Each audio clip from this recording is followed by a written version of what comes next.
everyone. Before we get started, this virtual town hall will be conducted primarily in English with interpretation in Spanish. Maria Angelica, one of our amazing interpreters, will now provide instructions for those wanting to listen in Spanish. Maria? Gracias, Emmanuel. Thank you. Good evening. My name is Maria Angelica Ramirez, and today we are providing interpretation with my colleague Flavia with Marble Language Services to ensure that today we can all have access to this conversation in the language that we prefer. For those who are connected to Zoom and prefer to listen in Spanish, you may activate interpretation in the following way. If you're joining from a computer, please click on the three dots at the bottom right of your screen that say More, choose Interpretation, and choose Spanish. If you're joining from a tablet or a phone, please click on tap the three dots at the bottom right of your phone screen that say More, choose Language Interpretation, choose Spanish, and at the top right, tap Done. For those who are watching us online, if you want to listen in Spanish, you can call 786-665-8802. Thank you for supporting us in co-creating a multilingual space. Buenas tardes, buenas noches. Mi nombre es María Angélica Ramírez y hoy con mi colega Flavia estamos proveyendo interpretación en español con Marble Language Services para asegurarnos de que hoy todos tengamos acceso a esta conversación en el idioma que prefiramos. Si las personas que están en Zoom prefieren escuchar en español, pueden seguir las siguientes instrucciones para activar la interpretación. Si están conectando desde un computador, por favor hagan clic en los tres puntos abajo a la derecha de su pantalla que dice Más, eligen Interpretación y eligen Español. Si están conectando desde un teléfono o tableta, por favor toquen los tres punticos abajo a la derecha donde dice Más, eligen Interpretación de idiomas, eligen Español y tocan Finalizado arriba a la derecha que está en azul. Para las personas que nos están viendo en las redes sociales, si quieren escuchar en español, pueden llamar al teléfono 786-665-8802. Gracias por apoyarnos en co-crear un espacio multilingüe. Thank you, Maria. One more thing before we dive right in. La senadora Cortez Masto will be taking your questions from the Q&A chat, so please start dropping them now. More instructions to come. All right. Good evening, everyone. On behalf of Somos Votantes, welcome to Voces de la Comunidad, a virtual town hall with our very special guest, la senadora Catherine Cortez Masto. My name is Emmanuel Leal Santillan. I am a proud Nevadan, part of the Somos Votantes team, and will be moderating today's town hall. Bienvenidos. Welcome to those joining us via Zoom.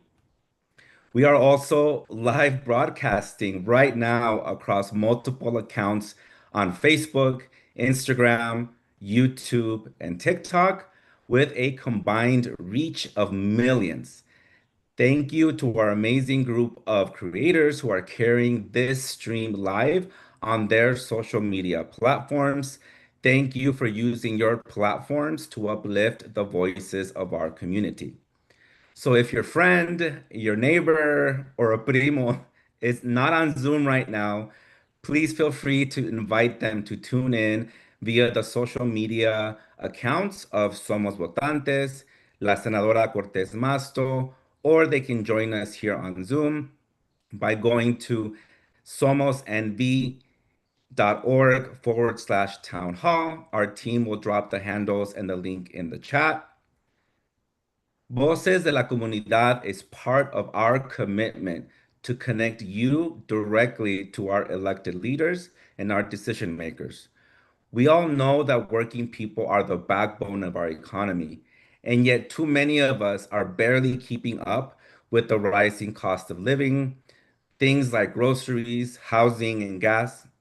It's hard out there, and we are all feeling the same financial pressure. Today, we will have the opportunity to discuss just that, the rising cost of living, its impact on working people, and what we can do to provide our community with much needed relief. As mentioned at the top, la senadora Cortez Masto We'll be taking your questions via the Q&A chat on Zoom, and we'll be monitoring the social media channels as well. So if you haven't already, please start dropping your questions now. And to get us started, I want to introduce another very special person, President and founder of Somos Votantes, Melissa Morales. Thank you, Manuel. Hi, everybody. So happy to be here with you all. As he said, my name is Melissa Morales. I'm the founder and president of Somos Votantes. For those who may not be familiar with us, Somos is an organization focused on building power for working people in this country, including hardworking Latinos, by making sure that we have the tools, the information, the opportunities to fully participate in our democracy. And one of those opportunities is what we're creating here today, a space where community members like you can speak directly to elected leaders and where those leaders can listen, engage, and be in real conversation with the people they represent. Why is that important? I will share something personal for a moment. I got my start in this work back in 2013 when I was interning at the US Senate. That summer just happened to be the summer that the US Senate was taking up immigration reform. And I remember sitting there, listening closely, looking around, and realizing something that has stayed with me since then, which was that so many of the things I had grown up thinking of as just bad luck for my family weren't bad luck at all, or random for that matter. They were the result of systems that were being debated and created in those rooms. And at the same time that summer, I couldn't help but notice that voices like mine weren't represented in those rooms. Remember, this was 2013. And at that point, not a single Latina woman had ever been elected to the United States Senate. And that moment, that summer really shaped how I think about this work, because representation isn't just symbolic, or it shouldn't be. It's about who's in the room when decisions are being made and whose voices are shaping those decisions. And that is why town halls like this matter. So it is truly an honor now to introduce someone who changed that history, the first and only Latina woman to ever serve in the United States Senate and representing the great state of Nevada, U.S. Senator Catherine Cortez Masto. Thank you. Hello, everyone. First of all, let me just say thank you for joining us tonight. And to Somos Votante, thank you for everything that you have been doing and continue to do in our community. I know you're going to talk a little bit more about it, but I think there's many people who don't even realize the impact you're making on so many of our families and helping them during this difficult time. And that was why it was important for me to be able to talk with everyone. You know, I was just home in Nevada during a recess, so I get to be home for 2 weeks, and I've traveled around the state to talk to Nevadans about the issues that really they were facing and that they wanted me to hear. And I will tell you, the number one thing was affordability. It is about high costs that we are dealing with, whether it's gas prices or it's housing or it's groceries or healthcare. It was the number one thing. And I want people to know it's not just the people that I heard throughout the state of Nevada. It's my family as well. I grew up there, third generation. I grew up in Southern Nevada, Latino community there, which has just blossomed and grown. But it is important that we continue to fight for and solve the problems and lower the affordability costs for so many families that want an opportunity to succeed. And that's what this is about for me.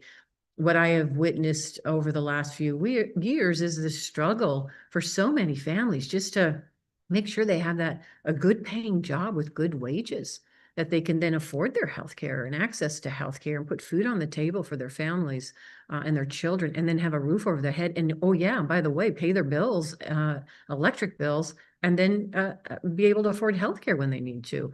This has always been, for me, a priority. And so I want to get the opportunity to talk to so many people tonight about these issues, what we're doing in Washington, what my fight has been in Washington for all of you. And the most important thing I want you all to know is, because of my conversations with so many people in Nevadans, the work that I get to do is based on those conversations, what I hear, that I bring back to Washington to turn into solving problems for so many families. And it starts with opportunities like this and so many great organizations, one of them being Somos, who has just elevated the conversation for so many of our families to prioritize what's important, where we need to focus to help our families and knock down some barriers so they can get ahead like so many families want to do. So I am excited about the opportunity to talk with everyone, and I thank everyone in Nevada who's joining now. I look forward to the conversation. Thank you again. Thank you, Senadora Cortez Masto, once again for joining us. We are already getting a lot of questions in the Q&A chat. Please keep them coming. Somos Votantes has been working really hard to connect everyday people to this town hall. People who may not have tuned are not maybe tuning into politics because they're juggling a lot with a very limited budget. We've been knocking on doors, inviting people to this virtual town hall, have been collecting their stories, their concerns. And as mentioned at the top, we were joined with a number of creators and trusted messengers in the community to live stream this town hall. And earlier this week, we released a brand new poll of Latino voters that we hope to share more with you today, Senadora. But I want to share a quick story as well. I was speaking with my barber the other day. Shout out to Juan and the barbers over at Northtown Barbershop in North Las Vegas. You all better be watching this this town hall. I asked him, what do your customers complain about the most when you're cutting their hair? And Juan didn't waste any time and said high prices and their hours being cut.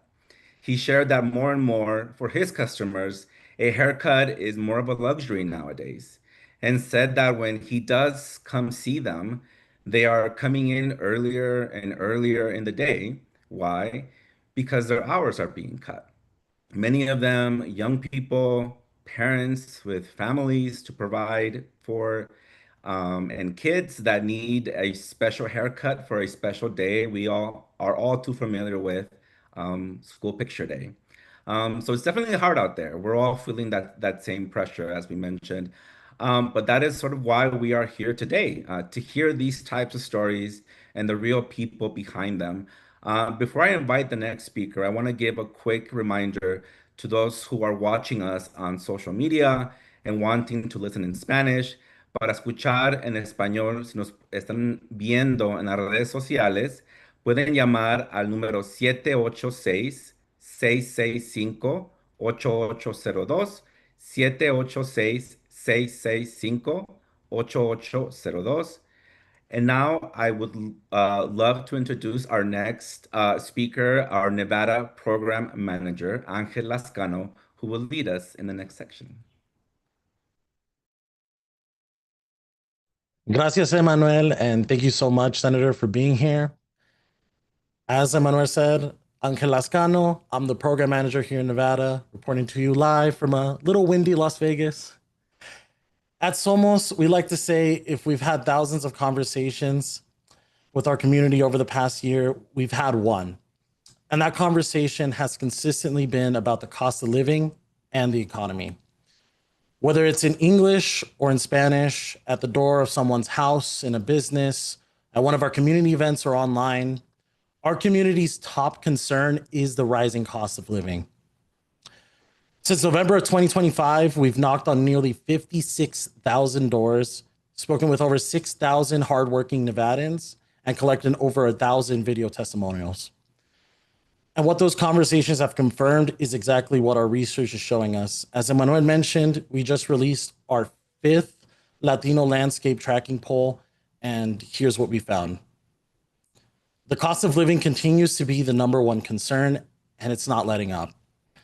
More than 8 in 10 Latino voters in states like Nevada say costs have gone up over the past year, and nearly 2/3 say they've gone up by a lot. And when you ask them where they feel it most, they share the following. Groceries, 62% say they are extremely concerned about food prices. And following that, healthcare and prescription drugs follow their concerns at 59%. This is people's everyday lives. Latino voters are also making the connection between those rising costs and decisions being made at the very top. By a margin of 3-1, they say politicians are not doing enough to hold corporations accountable.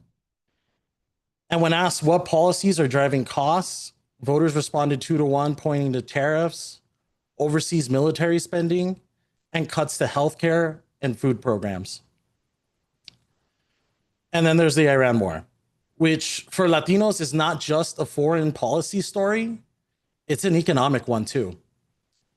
65% say they're very concerned the conflict is pushing inflation higher. 64% say that it has driven gas prices up.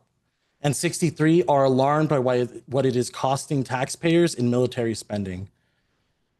This war is showing up not just at the grocery store, at the gas pump, and it's stretching our families thin. And that is exactly why we're here today, because these aren't just numbers to us. There are real people and real stories behind those numbers. And I'll pass it over to Emmanuel to lead us to the next section. Thank you, Angel. Before I move forward, I want to give that number one more time. If you are listening or are tuning in on social media and want to listen in Spanish, para escuchar en español, si están viendo esta transmisión en las redes sociales, pueden llamar al 786-665-8802, 786-665-8802. Senadora, I want to invite you to respond to what Angel just shared, if you'd like, before we move on to the next section. Absolutely. Thank you. So what I just heard and what was just shared is similar to what I hear from Nevadans. And it is what we are experiencing. And let me just put this in perspective. Even before Trump got into office, we were challenged with affordability issues, right? Costs, grocery costs. We know that. I know it. I mean, let me just tell you a story. My family lives there. I have an aunt in Southern Nevada. She likes German chocolate cake, so that's her birthday, that cake that we make every time. But this time when we made it for her, it cost more for the cake mix, and we had to get 2 boxes of cakes mix, not just one, and both were elevated. So there is an issue with cost of groceries. Now, add to that a new administration that comes in with policies that have blanket tariffs. What are blanket tariffs? Those are taxes on all of us. The blanket tariffs that have been imposed by this administration has had an impact on our supply chain and actually the products and the groceries, the things that we buy every day. And the actual cost is transferred down to consumers, all of you, everybody. We already know, and we have studies here to show that the average American has paid about $1,700 in taxes, in cost for these tariffs that are paying for these tariffs, these blanket tariffs. That's a problem.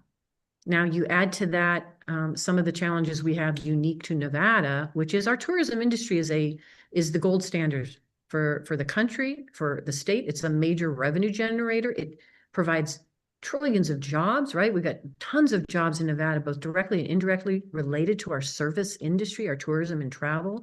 So when you add not only the tariffs, then you have rhetoric coming from this administration attacking some of our allies and some of our international travelers like Canada, who no longer wants to come to the United States.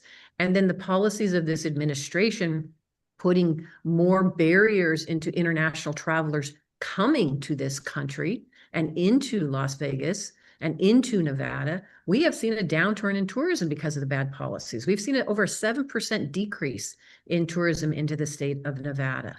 And that is having an impact on our jobs. It's the number one thing I hear from so many of us. And I visit with the culinary union. Those are service industries. Many of them they're like you've said earlier, many of their jobs are being cut. Their hours are being cut. They're losing their jobs. They're having to go have second jobs because we're seeing that downturn. It is a problem from the policies of this administration. So this is why we need to change it. This is why I've been fighting this administration on the blanket tariffs, going to the floor of the Senate, demanding change, but most importantly, introducing legislation for that change to hold this administration accountable, working on the committees that I have on oversight to make sure that our ambassador who works on these trade policies understands the importance of tourism and travel to our state, that it generates jobs. And we need to do more to address this issue working together. The other thing I see and hear are the cost of energy prices. This war in Iran is a war that Donald Trump got into without coming to Congress. He's required to come to Congress to say, I want to go to wars, to get approval or not get approval. He never came to Congress. He went right in, and now he's spending $1 trillion in a war with Iran, money that could be spent here. That's why I don't support this war. It's a war of his choice, not ours, where the money could be spent here lowering costs for families.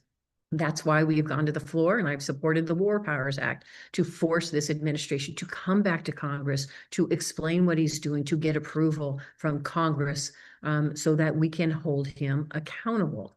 And then at the end of the day, there are things that we can do to help lower costs for families around healthcare, around housing. I know in Nevada, housing in Nevada it is unaffordable right now. The average cost for homes are in Southern Nevada, almost 450,000. In Northern Nevada, it's probably about 550,000. There's things that we can do to help not only lower those costs. So I've worked on the banking committee to pass the 21st Century Road to Housing bill. It is a bipartisan bill that we passed out of the Senate to increase the housing supply, but also to help home ownership. If you're a first-time homeowner or you want to get into home or you need help getting rental assistance, this provides that support. It also will be beneficial in our state, both in our urban and rural areas, because it's hard to find housing in rural areas. Along with our tribal communities. Tribal communities are challenged as well. We just passed this legislation. We're waiting for the House and the Republicans to pass it out of the House so we can get it to the president's desk for signature. It will be a game changer for the state. That's one of many things that I am doing to help us build more housing. And then let's talk about the energy prices. If we can actually force this administration just to provide an exit strategy on the war with Iran so we can have an idea of when we're going to get out of this war and bring those dollars back here, we can start addressing the fuel costs that we see. In the meantime, we have to ensure that we're holding them accountable, that we're using our reserves, and that we're doing everything we can to lower those costs for Americans in the meantime. And that requires Congress and both Democrats and Republicans working together to get things done. The other thing that will help our families in the meantime is child tax credits, worker tax credits, putting more money back in your pocket to help you keep that money in your pocket. And then for purposes of energy in general, there's a lot we have done in the past to help families lower their energy costs in their homes. Unfortunately, this administration had clawed back all of that money when they got into office.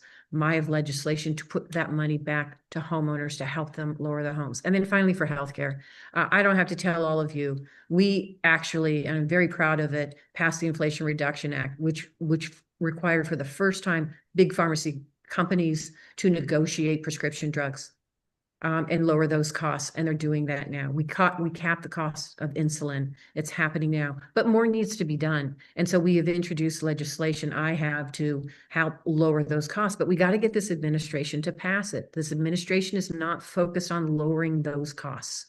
If this administration and the Republicans coming together with the Democrats would just focus on the legislation that I've introduced and others have introduced to lower costs in this country, we would be addressing these issues.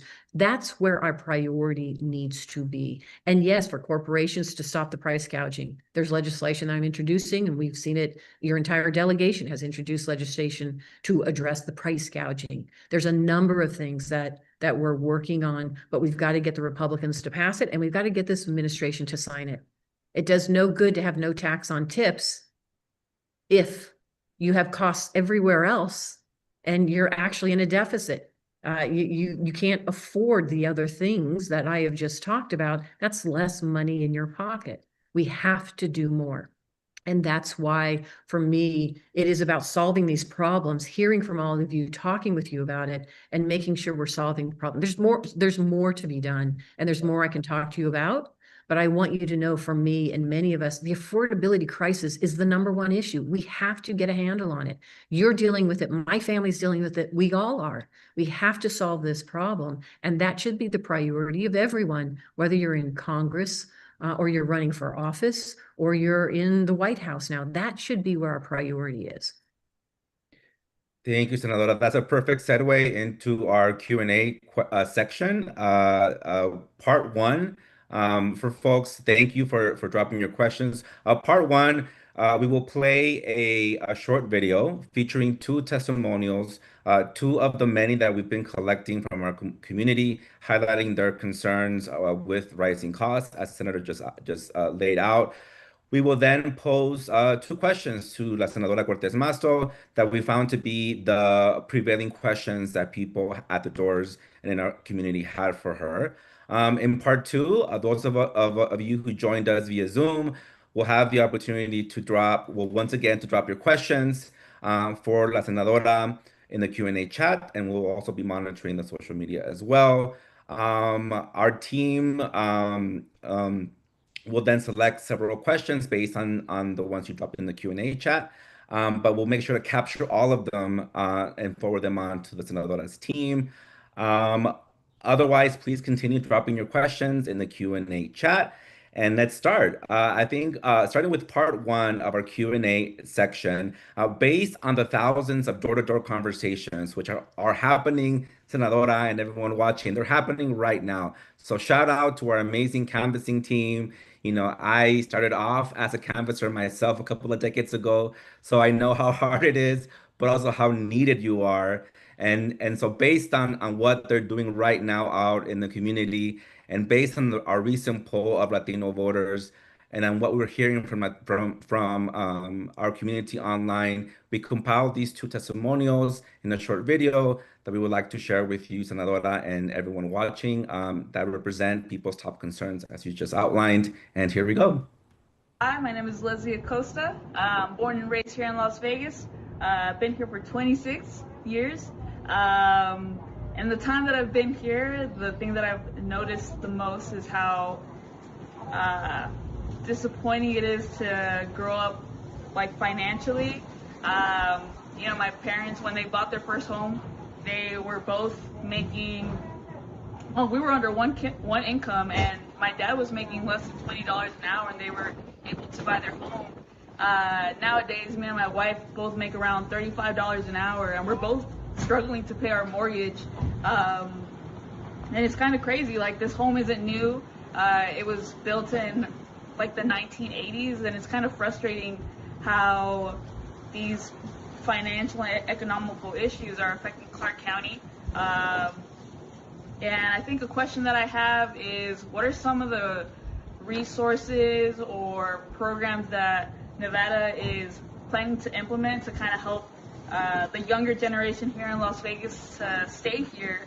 Like I said, I'm born and raised here. I love it here. I love my community, but every day things just get more and more expensive, and I would hate to leave my home to have to move somewhere that is unknown to me, somewhere like the Midwest, or even planning to move back to, or moving to Mexico, where my parents are from, to try to find something better for myself and my family. Hi, my name is Richard Carrillo.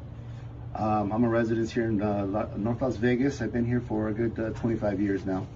The question I got is, why would rent go up for people renting houses? And it's not keeping up with the minimum wage or the cost of living here in Vegas.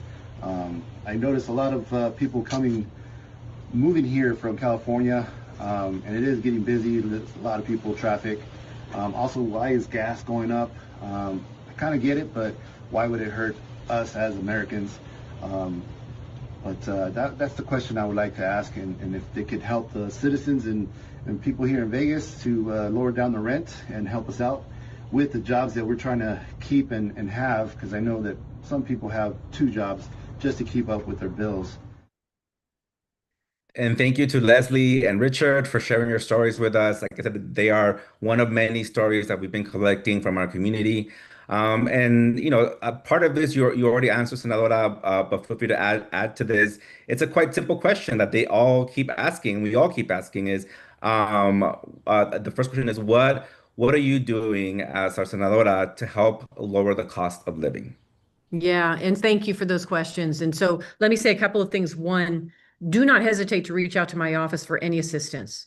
Even with the challenges you're having that I've heard here with rental assistance, or trying to figure out how you afford your home and can decrease costs for your home, I'm going to give you the numbers to call. Reach out. Most people don't realize this. The Senate office, my priority is constituent services. We want to hear from you. We want to be able to answer these questions for you and direct you to the programs that, particularly at a federal level, that are available to you, and then the state ones that we are aware of as well. So I'm going to run through some information here real quick. If you want to go to my website, cortezmasto.senate.gov, cortezmasto.senate.gov. You can reach us through there, or you can call us. The numbers are on there, but if you don't have it, I'll give you the Las Vegas and Reno offices. The Las Vegas office number 702-388-5020, 388-5020. What did I get last time, The miss? Reno office is 775-686-5750. 775-686-5750. All I remember. So reach out and we can answer those questions for you, and steer you into programs that are already exist and others that we're fighting for to bring to Nevada to help you lower those costs. Sounds good. Thank you, Senadora. And I think you answered the other most asked question, which is what programs are out there to help us make life affordable. So definitely reach out to Senator's team. Our team can also drop that link on the chat for folks to have as well. Senadora, thank you. Thank you for those resources. Folks, keep on dropping your questions in the Q&A chat. We're about to go into our part 2 of our Q&A session. And one of the first questions, Senadora, that we saw being asked is the following.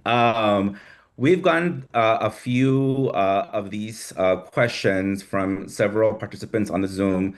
So I'm going to, excuse me for paraphrasing some of these questions. The first one being, many Nevadans are concerned that our taxpayer dollars are being used to fuel global conflicts. How do you reconcile that with your vote earlier this week opposing the block of previously approved arms sales to Israel? Yeah, thank you for that question. I know that is a timely question because of the votes we just took. So it's very simply is this. Israel is our ally. The people of Israel have been our allies. And for the last month and a half, they have been having to defend themselves from Hezbollah firing missiles into Israel. And so they're still going to need that assistance to defend themselves from the missile attacks that are happening right now. And that's why that assistance is essential for the people of Israel. And let me just say, for me, I think many people can agree. I disagree with the Trump administration and some of the policies, very conservative policies of his administration. I also disagree with Netanyahu and some of the very conservative policies of his administration. But I support the people of Israel and I support Americans. And I don't want our allies to not even support Americans because they disagree with Donald Trump if we are in need, particularly for security assistance. We are not, but Israel is, and they've been an ally and friend. And from my perspective, we need to continue to support the people of Israel. And that's what that vote was about for me. Thank you, Senadora. Our next question is coming from Ana H. Senator Cortez Masto, as president of the NAHREP of Northern Nevada, I'm seeing firsthand the biggest driver of affordability in our market is still the lack of inventory. That shortage is being made worse by zoning restrictions, slow permitting, and rising construction costs that make it harder for builders to move projects forward and take on the risk. I know you've been involved in the 21st Century Road to Housing Act, which focuses on increasing supply and cutting red tape. My question is, what specific policies in this legislation will actually accelerate new construction in Northern Nevada, and what steps are being taken to reduce delays and make building more financially viable for developers? Yeah, thank you. Part of the challenge we have when we want to build housing, whether it's affordable housing or workforce housing, is the financing to build it. And that has always been the most difficult part. I'm going to take this from a state senator I heard say this, but financing the housing that we need in Nevada for affordability is almost like making lasagna to pull all of the pieces together for the financing. It's very difficult. So the Road to Housing bill actually supports federal dollars that will help with that financing. There's a program called the Home Program that has not been reauthorized in this country for, I think, 15 years, even longer. And so what I did in that bill is actually reauthorize the Home Program, update it to 21st century, allow us to get more federal dollars into states like Nevada so that we can put the financing together to build more affordable housing in the state of Nevada, including, when I say affordable housing, that means workforce housing as well. There's so many people that are working that can't afford a home. And the goal here is not only to build more the supply of it, but then also have programs where we can actually help first-time homeowners. Home ownership is key, and we want to make sure that we can help them afford that first home. So there's specific programming and legislation in that legislation to help home ownership as well. There's also, as you've identified, streamlining the permitting. In Nevada, it's a little bit unique because we have a federal land we have to get to help to build on that affordable housing. So we have been working with the federal partners and mandating, this is something I push between HUD and BLM, to force them to come together and streamline that process so we can get the land much quicker through that permitting process, and then work with our local governments to streamline it, to make sure we're building affordable housing. In Southern Nevada, for the first time, we're going to have a community land trust. And in particularly for me is to fight for the financing. And we just found out this week that Fannie Mae is going to help us with the financing for that community housing trust to build more affordable housing, workforce housing in our community in Southern Nevada. I'm hoping that that translates to the rest of the state as well, depending on the success, which I know that will be a success in Southern Nevada. So that's just some of the things that we're doing around affordability on housing and home ownership. Thank you, Senadora. Keep the questions coming. Please continue dropping your question in the Q&A chat.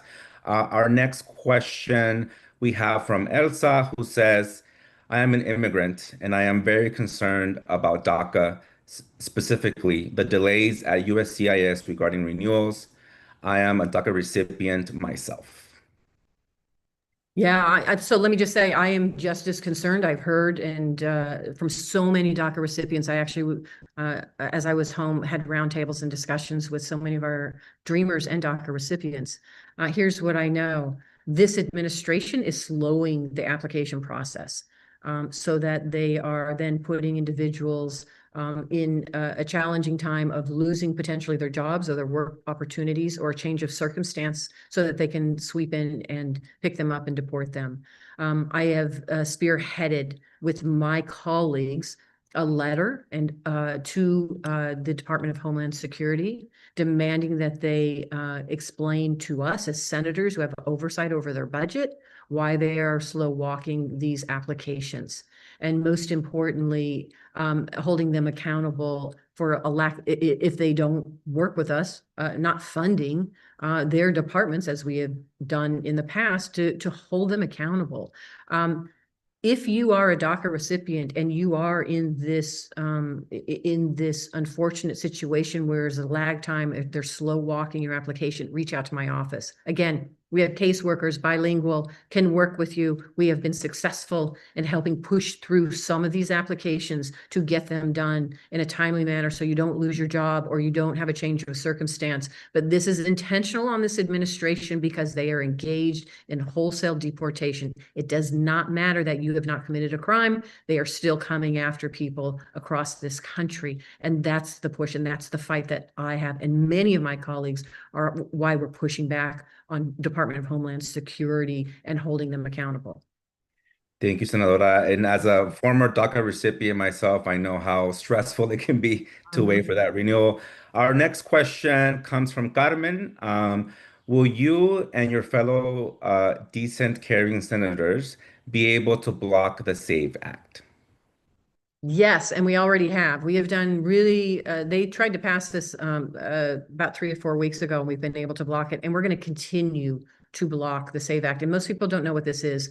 This is a Republican legislation by Donald Trump and the Republicans in control to disenfranchise voters in this country. They are claiming that they need this legislation because of voter fraud in this country and because that undocumenteds are voting. And they are saying this is nothing more than a voter ID bill. That couldn't be more from the truth. It is a lie. This is not a voter ID bill. This is a bill to disenfranchise people and require you that what's going to happen is they're going to want all of our voter data. The bill requires our state to provide all of our voter data information, Department of Homeland Security. Homeland Security will then take that data and decide from themselves who they think are eligible voters or not. And then they will kick people off of the voter rolls and then tell the state that they have to tell those folks they need to re-register. When you go to re-register, you could be somebody who has been voting in Nevada for 25 years or more, but now you've been kicked off the voter rolls by Department of Homeland Security. When you go to register, you can't just show your real ID that you got from the DMV or your driver's license. You have to show up physically in person, and you have to show either a passport or a birth certificate. Now, if you're a woman like I am and have been married, and your name is changed because it's different from your birth certificate to your married name, it's going to be very difficult for you to show your birth certificate and say that that is you unless you have some other documentation. This is what they're doing. If you're in rural Nevada and it takes time to get to a place like Reno or Las Vegas where you actually have to register in person to re-register to vote, you're going to have to take time off of work and drive 4 hours, 3 hours to get somewhere. And if you're in a tribal community, same thing. This is the Republican goal of putting barriers in front of voters so they don't re-register and they don't turn out to vote. And that's what this bill is all about. We have stopped it already as Democrats, and we are holding the floor to continue to push back and stop this. That doesn't mean they're not going to try to get it done still, as the Republicans in control and Donald Trump's still talking about it, but we're doing everything we can as Democrats to hold the floor and push back and fight against this bill getting passed on the floor of the Senate. Thank you, Senadora. We have time for one more question, but please continue to drop your questions in the Q&A chat. We will be collecting them and make sure that the Senator's team receives those at the end. And the last question, Senadora, is do you and other Democrats have a plan for how to keep voters safe as they attempt to place their votes for the midterms? This administration has made it clear that they intend to use any tactic available to prevent people from voting in the midterms, including deploying ICE agents to polling locations and tampering with mail-in voting. Yeah, so this is why we have been fighting to ensure people are protected at sensitive locations in Nevada and across the country. I'm going to just be honest with you, there's no doubt in my mind that this president is going to send his ICE agents to the polling locations to scare people away from showing up and turning out. It just and let me just couch this by saying, no undocumented individual can vote. It is illegal for undocumented. If you're non-citizen, you cannot vote. But the record of how many that have actually tried to do so and been caught and prosecuted is minuscule. It's minuscule. And so we know it is not a problem in this country. They are trying to solve a problem that does not exist. But they are still creating the fraud that it does exist. So they're going to send ICE agents into the polling places to try to scare people. I am now working with our Secretary of State, along with our local counties, to talk about how we address this issue and prepare our voting sites and voters to protect them at the polling sites, and be prepared for what we think this administration is going to do with these ICE agents. The reason why I say that is we already have seen these ICE agents in our communities on TV in Chicago and LA and Minneapolis. We also know they sent them to the airports unmasked to allegedly support TSA agents. So there's no doubt in my mind this administration, Donald Trump, wants to control the election, and he is going to do this to scare people away from turning out to vote because he knows his policies in this country have been so bad. He is not lowering costs for families. He is doing just the opposite. He is causing more harm in our communities, and he's increasing the cost for families. He knows that the Republicans in his party are going to have a difficult time at this midterm, and that's why he is trying to pass the SAVE Act. That's why he's going to send the ICE agents out. That's why he's going to try to do everything that he can to prevent us from getting out to vote. He's even trying to do away with mail-in ballots. even though this is a man who just voted by mail in Florida. Remember, Donald Trump just voted by mail in Florida, but he's out now running around trying to say that mail-in ballots are bad. That's the problem we have in this country with this administration. So we are prepared in a state, we are preparing for that, and we're prepared for the opportunity for people to actually exercise their right to vote in a way that works and is safe for them in the state of Nevada.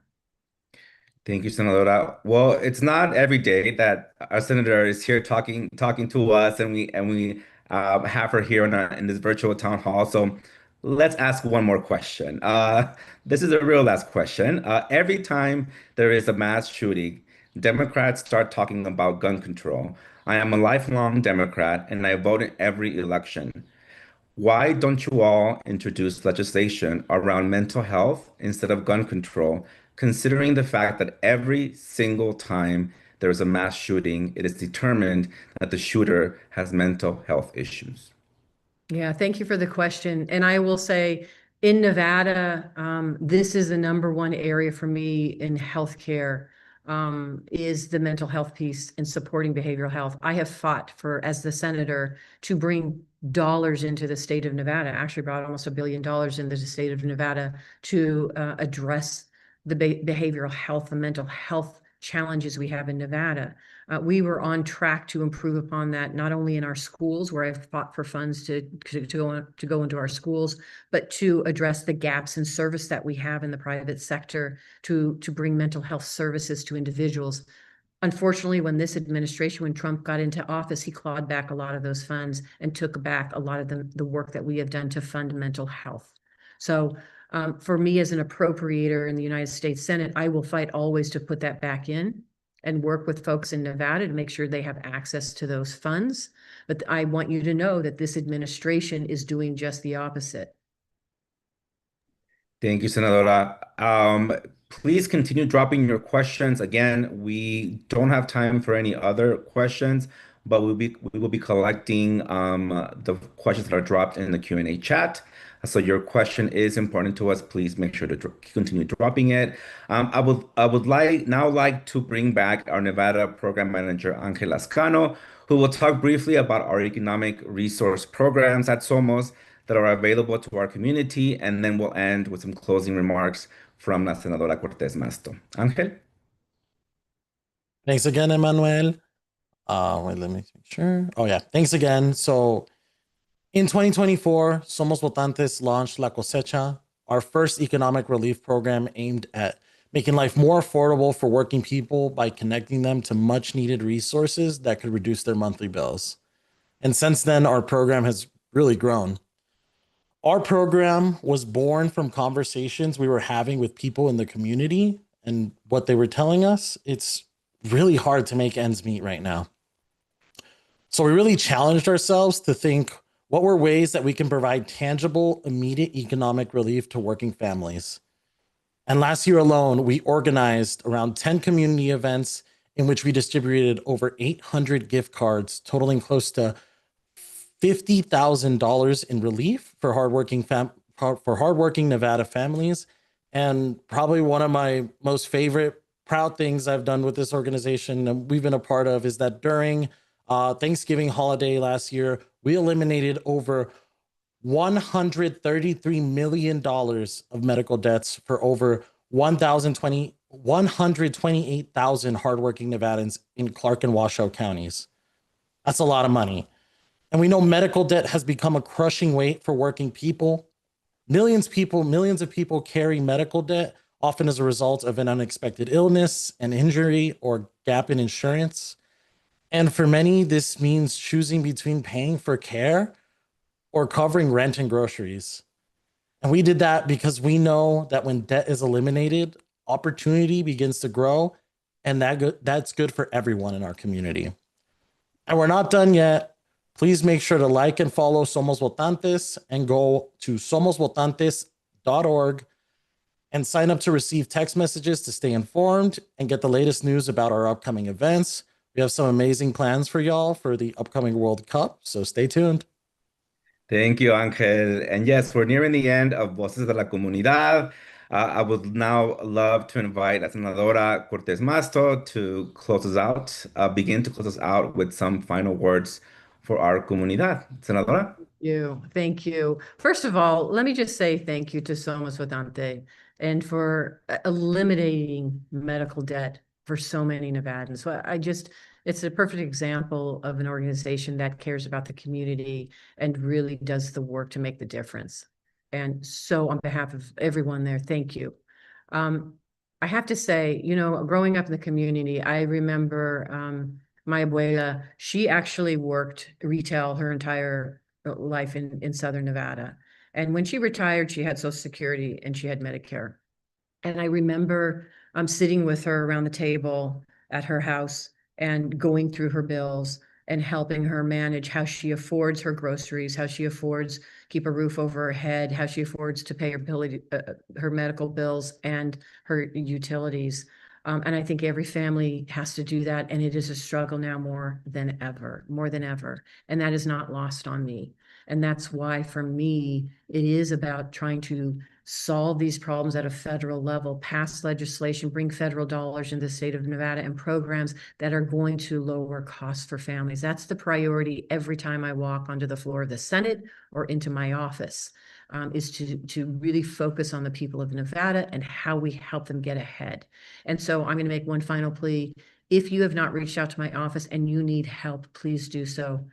That is my priority, that everybody in my office, we are focused on constituent services. We want to hear from you. We want to help you. And like I said, if we can't help you at a federal level, we will find where in the state that we can direct you for help or get you the program or support that you need. Again, thank you to Somos and everybody tonight. Thank you for the work you're doing. So appreciate everybody who joined us tonight. Thank you, Senadora. Muchísimas gracias, Senadora Cortez Masto, for joining us. And thank you to those who joined us via Zoom and those of you who joined us across Facebook, Instagram, YouTube, and TikTok as we live streamed Voces de la Comunidad. Thank you to the incredible Nevada creators for using your platforms once again to uplift the voices of our community. Thank you to the Somos team and every single person who had a hand in making this possible. Today, we talked a lot about the rising cost of living, a top concern for working people, not only in Nevada, but across the country. We heard from Leslie and Richard about how rising costs continue to place pressure on their financial stability, especially when it comes to things like groceries, healthcare, housing, and gas. And we learned more about what we can do to provide our community with some much needed relief. But guess what? Your participation doesn't stop here. Please make sure to like and follow at Somos Votantes to stay informed and get the latest news about our upcoming events. And as Angel shared earlier, there's a little known event called the World Cup over the summer, and Somos will be hosting major in-person and online events. And who knows, maybe La Senadora can join us in one of those events. A recording of this town hall will be made available on social media, so please make sure to share with your friends, share with a neighbor. And now I want to invite back our president and founder, Melissa Morales, to close us off with some remarks. Thank you, Emmanuel, and thank you everyone for joining. I don't have anything more to add other than we are here as a resource. Please reach out if you have any questions about our economic relief programs, upcoming events, any other questions. And I did see a comment from one of our Somos canvassers. Those are the people who go around knocking on your doors to talk to you. Next time a Somos canvasser comes to knock on your door, please say hello. We genuinely want to hear from you. And now let's go out and do some good in our part of the world, everyone.